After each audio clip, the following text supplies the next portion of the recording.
Hide. Hide, yeah. Okay. That's Yes. right. Okay. So just add your PPT again, please. Yeah. Yes, sir. Okay. Next 20-25 minutes, I will be speaking on imaging in erectile dysfunction. Myself, Dr. Anil Kulkarni. I am from Aurangabad.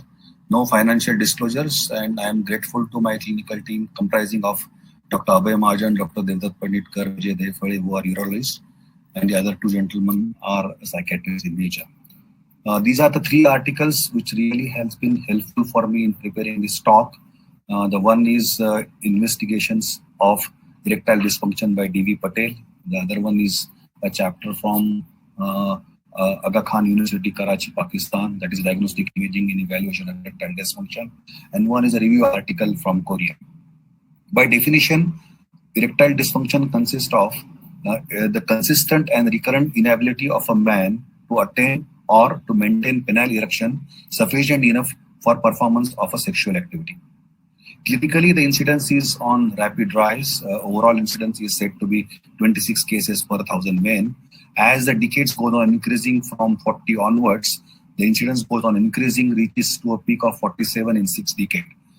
The other contributing factor which will increase the incidence are like diabetes, treated cases of coronary heart disease, then in cases of hypertension. We always must remember that initially clinical examination is mandatory, psychosomatic analysis is equally important. And before labeling anybody the cause as a psychological one, we must always rule out all the organic, that two important one are organic vascular causes, and that's the penile Doppler is very, very important. Coming to etiological factor, can be classified as a psychogenic, organic, and mixed as stated earlier. The organic could be again neurogenic, hormonal. The mainstay are vasculinic, in which there is could be arterial, venous, or mixed in nature. And alcohol and drug abuse related could be one of the common entity responsible for organic as well as psychogenic causes. Now, in last 5 years or so, the indication of penile Doppler in terms of injection vasopressor agents are on little bit decline for the reason because the PDE5 inhibitors which are available in the market, which are being used as a primary tool for treating erectile dysfunction, the success rate is very, very high. So nowadays there is a group of people who states that after evaluating psychogenic cause, clinically stating that the organ doesn't look like to be a organic cause which is responsible, they are put on to a trial of PDE5 like sildenafil, and then if the response is unsatisfactory or failure of any kind of response, then probably they will land up into vasopressor agents, penile Dopplers. This is a algorithm which states more or less, I will tell you, is that whenever you want to evaluate the cause, then the clinical and psychological assessment is 1. Then ruling out the organic cause is 2. And 3, just thinking in terms of a combination of these two and deciding the treatment protocol in case under trial. So whenever we say the cause is vascular or anatomical, the mainstay of investigation is a penile Doppler using vasopressor agents. The MRI is called in whenever we are considering neurological central or neurological peripheral as etiological factor, which could be brain injury, Parkinson's disease, multiple sclerosis, brain tumor, etc.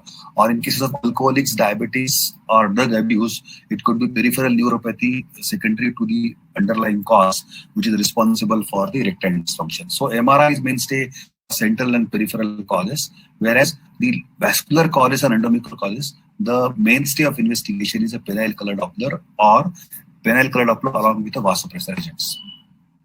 Again, a word of caution, as I stated earlier, with the new advent of PDE5, indication of vasopressor agent being used for erectile dysfunction in cases of penile Doppler is on decline.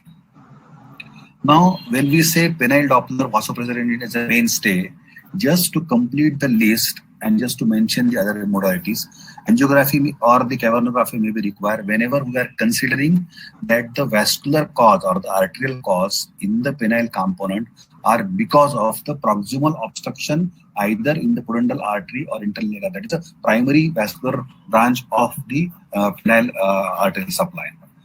The MRI more or less is used as a problem-solving tool, wherein on ultrasound, some kind of a structural abnormality is visualized, but further characterization of that structural abnormality is done by using the MRI.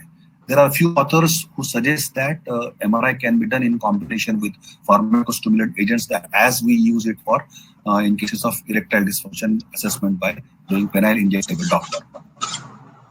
Now, these are the list of investigations which has been mentioned in the textbook and which has been followed by most of the clinical team, out of which you can see that the intracorporeal injection of and color Doppler ultrasound is a mainstay. Then the neurophysiological various investigations which are used probably are just to be mentioned in the literature and hardly they are noted. And again, from imaging point of view, computerized CT, MR, nucleus are just to complete the list, more or less practically in day-to-day life, they may or may not be required. Just to enlist the different components of cross-sectional anatomy of the penis and its function, we have two corpora cavernosa and the one corpora spongosa. The role of these components are very, very specific, and if you go through that list of the functions of the penile component, you will realize that it's very easy to assess them on a color Doppler. In cases of anatomy pertaining to the arterial supply, as I stated earlier, it is from the internal pudendal artery which divides into bulbourethral artery and dorsal artery. The bulbourethral artery goes along the ventral aspect and goes down, and here they divides into the different arterioles which eventually ends up into a sinusoidal space in both the corpora spongosa. So the Buck's fascia, the tunica albuginea covering along with the corpora cavernosa, the both corpora cavernosa and the corpora spongosa, all these elements, one must always remember that the normal physiology of erection is because of the relaxation and it is not because of the contraction. So that we will see in due future of time. So penile erection is a neurovascular event in which there is a sexual stimulus which in turn is responsible for emission of neurotransmitter material and the relaxing agent which reaches to the sinusoidal level into the endothelial cell, which causes the relaxation of the smooth muscles of the endothelial cell, and there is a sudden rush of several folds of increased vascularity within the corpora spongosa. So because of the sudden increase in the vascularity of the corpora cavernosa, what we realize that there is a rapid filling and expansion of the sinusoidal agents. So as the rapidly filling sinusoidal agents are noted, the subtunical venous complexes, they are compressed. So there is a venous tamponade which is created, and because of this venous tamponade, so in the arterial phase or the completely during the cardiac cycle, there is a gush of arterial flow, that is increasing flow in the sinusoidal spaces, but there is no drainage because of there is a tamponade created by the venous spaces. So because of which there is a increasing girth of the corpora cavernosa as well as there is a rigid erection that is going to occur because of that. So as soon as the sexual activity occurs, the contraction occurs. Because of the contraction, there is a release of the venous tamponade from the subtunical spaces of the venous system, and because of which there is a decrease in the viscosity as far as the arterial flow into the sinusoidal spaces is concerned, and because of which later on the normal facility and release of the flow is achieved. So penile erection is because of the relaxation, and the loss of erection and reaching it to the normalcy is because of the contraction. So it is always better to start with the inguinal survey, look at any scar in the inguinal region. Start with the dorsal survey, look at both components of the corpora cavernosa, then go on to the ventral side, look at the urethra and the spongosa over there, and also combine your study with the longitudinal sections. Always remember to use warm gel because that gives the area over the penile skin is quite sensitive one, and warm gel will also help to get to you to a good sensitization as far as the stimulus is concerned. This a few slides which contains more of a text, but you have to bear with me. You have to take informed consent, defining all the pros and cons of the imaging investigation. The room has to be very quiet. You allow only those people who are concerned with doing the investigation within the room. The machine settings should be appropriate in terms of Doppler as well as grayscale. The patient is prepared well in terms of local parts and the private parts. And the injection tray is prepared with all the concentrations available which you are going to use as far as the vasoactive agents are concerned. Emergency tray is always kept to be ready along with the tray of injection of vasoactive agents. Sometimes additional doses may require if the vasoactive substance response is inadequate. After giving the injection, now in our center we use papaverine that is 30 milligram per ml, and we usually give initial dose of 60 milligram. But there are other centers which use pentolamine or VGE1, or there are few centers which uses all the combination of this, which is called a trimix. But it is in India more or less, at least in our part, it is not available. So after giving the injection, usually at either between 2 to 5 o'clock position on the right side, or maybe on the left side between the 5 o'clock, 7 to 9 o'clock position. Then apply soft, gentle pressure as soon as you remove the needle. And most of the people, they advocate some kind of audiovisual sexual stimulus because that will help proper normal physiological erection in combination with the vasoactive substance that we give to the patient. So there are a few centers who advocate oral agents instead of injectable vasoactive substance. But at least I tried with one trial with Edgar Hospital where the oral agents were given and the study was done at the interval of 30 minutes, 60 minutes, 90 minutes, so on. But the results were not comparable with the active vasoactive substance like papaverine, which literature has been mentioning. So this is how you inject the vasoactive substance from the lateral aspect. We do it on the right side more or less at our center. So this is a model which shows that just mark 2 places and between that you inject by using, there are 2 ways, either 55 to 27 gauge needle is used, and in one go you introduce into the corpora substance over there and remove it. At our center, what we do is we use, if the dose is less than insulin syringe, which is really less painful as compared to the other needles that we use. Now, as soon as the adequate turgid erection occurs, you can see that there is a remarkable increase in diameter of the corpora on the both sides. The cavernosal artery, which is within the center, the wall of the arteries becomes hyperechoic and enhancing in that nature, and the diameter goes on increasing.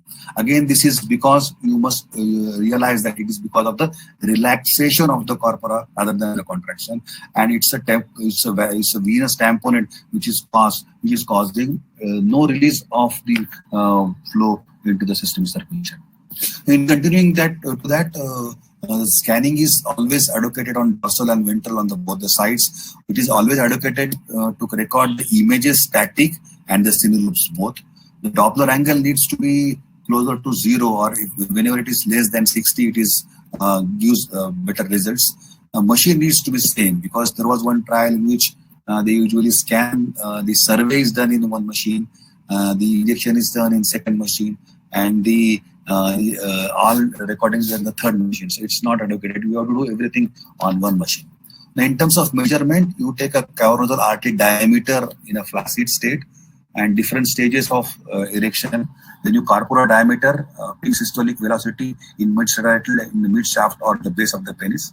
And in patients where the adequate response in terms of peak systolic velocity is not achieved, in the relation with the time, then additional dosage to the tune of, say, additional 30 milligram of the agent may be required. The timing of the scan is depending upon the state of the erection. So usually what is important is that 0, 1, 2, that is for initial stage, and then 5, 10, 15, 20, 25, and 30. This is usually the mixture of the different protocols that has been mentioned in the literature. But it is very important that if you directly scan the patient in the late, then you may label them at a pseudo-arterial cause for insufficiency, because already within the span of, say, 5 to 7 minutes, the peak systolic velocity has crossed more than 35 centimeter with the reduction in the diastolic volume. But later on, if you do it in a 7, 8, or 9 minutes, then you may see increase in diastolic component and reduction in the peak systolic velocity. So timing of the scan is very, very important. We need to follow after the rigid erection to the normalcy. So don't allow the patient to escape from your OPD office or from your department. You need to follow them till normalcy after the ejaculation till the flaccid state is achieved. So in terms of images and recording, as we stated, we must record all the B mode images. The scanning Doppler angle should be less than 60. The peak systolic velocity and diastolic velocities on the either side, right and left, should be measured and mentioned. Several times you should do, particularly as I stated, in our center we do 0, 1, 2, then 5, 10, 15, and 20, because that gives a clear-cut idea of initial phase of erection, which is followed by reaching up to a maximum level of the peak systolic velocity. The near peak response, that whenever you feel that the velocities have reached to near peak where the diastolic velocity is reduced according to the reverse component, then you should take the corpora cavernosa arterial diameter on either side as well as the corporal diameter. And then again, as I stated earlier, you should follow it to normalcy as well as the flaccid tense. So what are the different stages of erection? 0 is flaccid, 1 is latent, 2 is tumescence, 3 is full erection, 4th is rigid. So normally always remember that full erection is where probably satisfaction is reached as far as the medical assessment is concerned. In few cases, it may not go to the stage of rigid erection per se. Then there is a initial detumescence, slow detumescence, and then fast detumescence. So these are all 7 stages. Now this is an important graph. I think you should take a printout of this and always keep it near your ultrasound machine. So because all the comparison in terms of the diameter of the penis in different stages of the erection and its correlation with the whatever the graph that we get. So initially there is increase in peak systolic velocity. So during latent and tumescence phase, you will see that the peak systolic velocity is very high. In cases of rigid erection, you can see the diastolic component goes on reducing, reaching to the baseline of 0, or it may go down to the reverse. And as the initial detumescence or the slow detumescence or the fast detumescence occurs in later period of time, again you may see appearance of the diastolic flow in later period, that is from the 5, 6, 7 stage. So similarly, so always compare the diameter, the peak systolic velocity, the acceleration time, the diastolic component, the reduction of the diastolic component, the reversal of the component, and then later on coming down to normality where there is a lack of blood flow in the active stage of a cavernoidal artery. So this is a classical transverse ventral approach. This is a flaccid state of penis, and this is a erect state of the penis. Now, when you see that there is a This is the flaccid state where you see that absolutely both the corpora cavernosa appears to be normal. Now there is increasing peak systolic velocity, but still the diastolic component is very well maintained.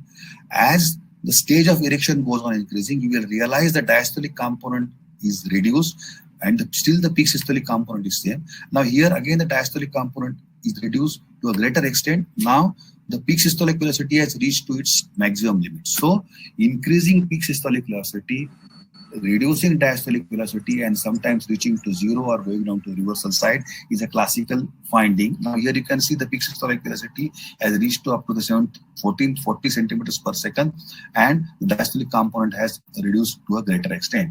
So this is how the normalcy looks like. So this is a flaccid penis where the corpora cavernosa are absolutely normal, they are oval in nature. But as soon as we give injectable vasopressor agents like papaverine, you can see that the diameter of the corpora cavernosa is remarkably increased. It becomes globular and round. The amount of hypoculacy and the multiple anechoic spaces within the corpora cavernosa goes on increasing. The arteries, which are just slit-like in a flaccid state, they becomes hyperechoic, being separated from each other in a after introducing the vasopressor agent. So whenever during our assessment from different stages of erection, we need to quantify whatever we have seen on the screen. So this quantification is possible with the measurement of peak systolic velocity, acceleration time, then end diastolic velocity. Resistive index may or may not be required in each and every patient, but in few cases it may be required. And then degree of cavernosa arterial dilatation. So this is how we can quantify everything. So in terms of interpretation, semi-quantitatively, either as an observer or as a radiologist we can do, or we can ask to the patient. That is, in terms of erection, it could be flaccid, it could be mild engorgement, it could be partial erection, it could be fully visual erection. When we say that the erection is absolutely normal, when the peak systolic velocity is more than 25 centimeters per second, there is a 60% increase in the cavernoidal artery diameter. The acceleration time is less than 72 milliseconds. The cutoff value to define sufficient veno-occlusion. Veno-occlusion is absolutely normal. When we say that the end diastolic forward flow velocity is less than 5 centimeter and the resistor index is more than 1. So this is how we do it. Just closely observe. Now here you can see that this artery, this is a fully erect rigid penis. Now here you can see that the peak systolic velocity has reached to closer to 100 centimeters per second. Whereas in these two, there is a complete absence of the diastolic flow. And in few cycles, you can see that there is even reversal is also seen. So characterization wise, on grayscale ultrasound, it's a full erection. On arterial scans, on B mode, it is full erection because you can see the diameter is increased. On peak systolic velocity scale, it has reached to a satisfactory level. And also additionally, you can see that the diastolic component is absent. So what are the components of normalcy? Number one, initially increase in the peak systolic velocity, sustained reduced diastolic flow and end diastolic velocity. And at the end, as the rigid erection occurs, there could be a reversal of the diastolic flow. So again, just to summarize, what are the normal parameters? The resting cavernosal artery inner diameter is usually between 0.3 to 0.5 5 millimeter. Post-injection, usually there is a doubling of the diameter, that is from 0.3 to 0.6 and up to 1 millimeter. The peak systolic velocity continuously goes on increasing to 35 centimeters per second, and 25 to 30 centimeters per second is the gray zone. And resistor index greater than 0.9 is usually associated with normal penile venous function, the veno-occlusive phenomenon. Ri less than 0.7 is consistent with veno-occlusive disease or venous leak.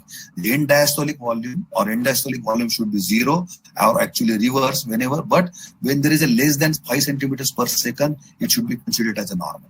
So this is more or less the normal parameters. So in terms of a diagnostic value of whatever we have studied, the gray zone is between 25 to 35 centimeters.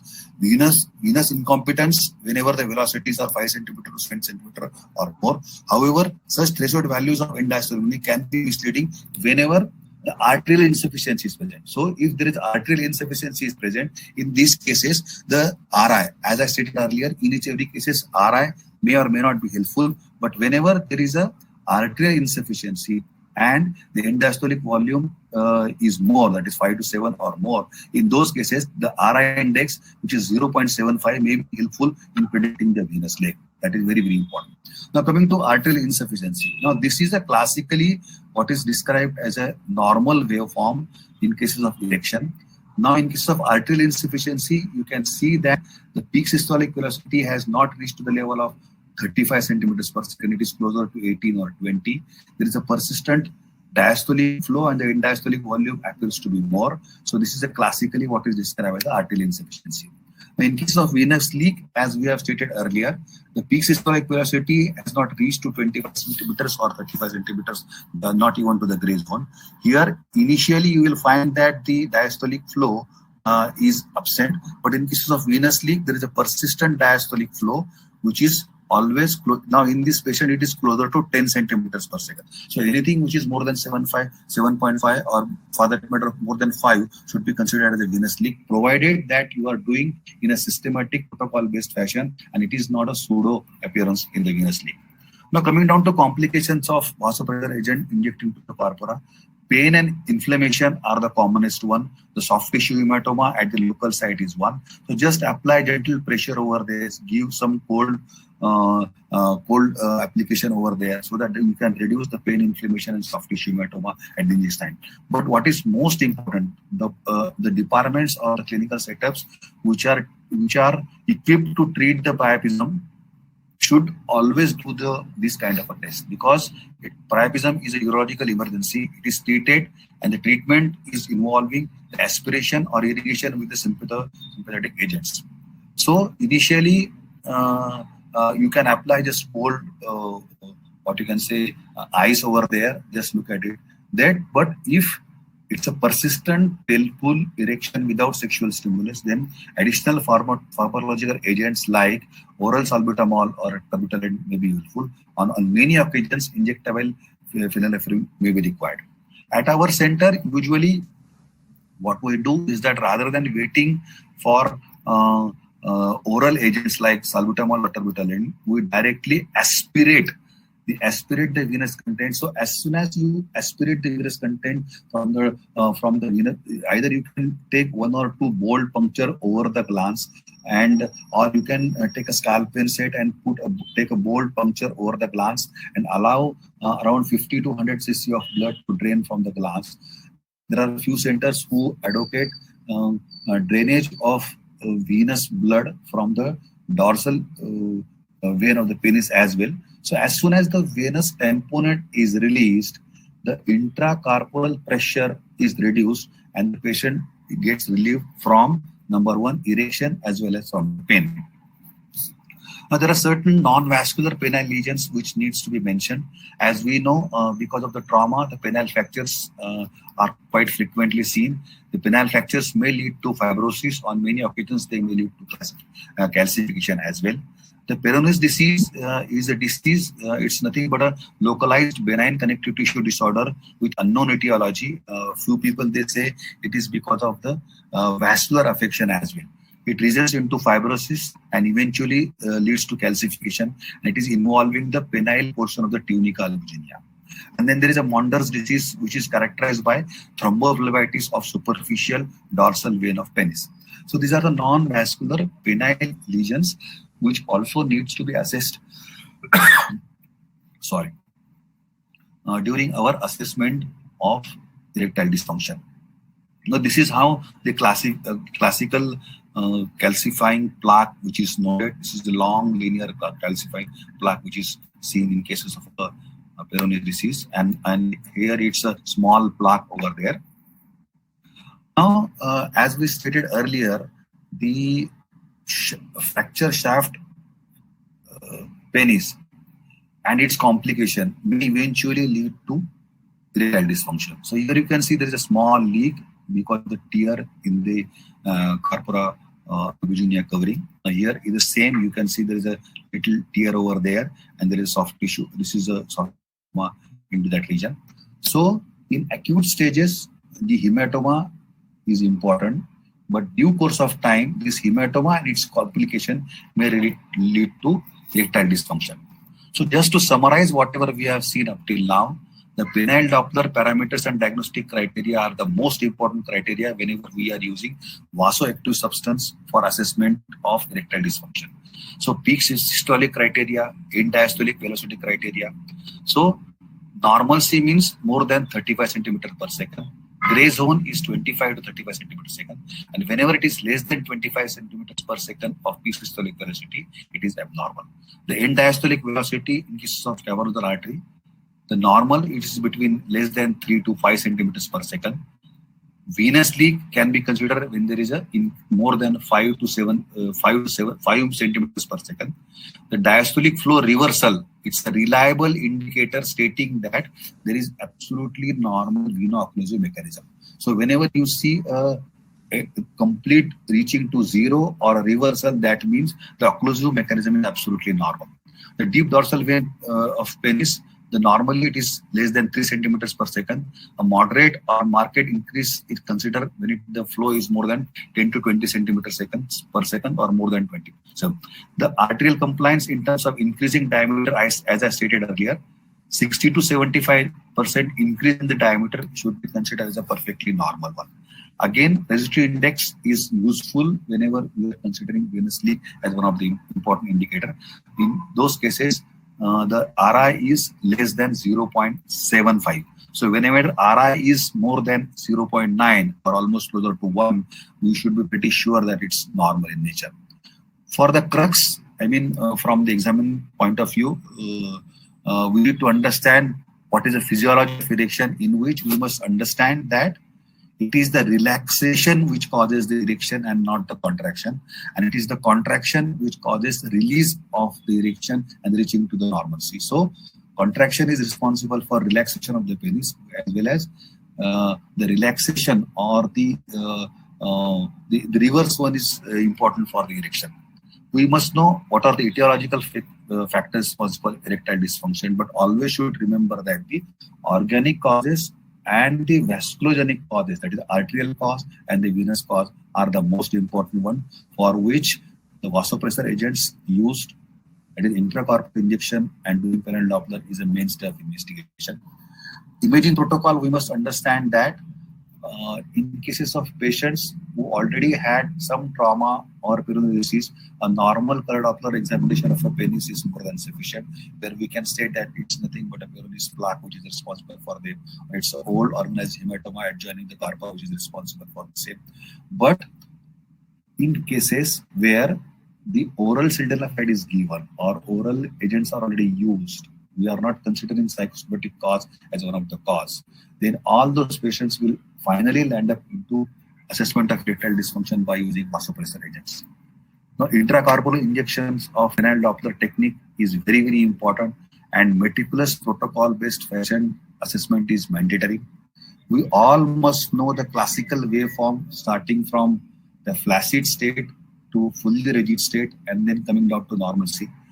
Unless and until I am confident about treating priapism, I should not touch to the intracorporeal injection penile Doppler technique. Thank you very much for your patient listening, and I appreciate the 400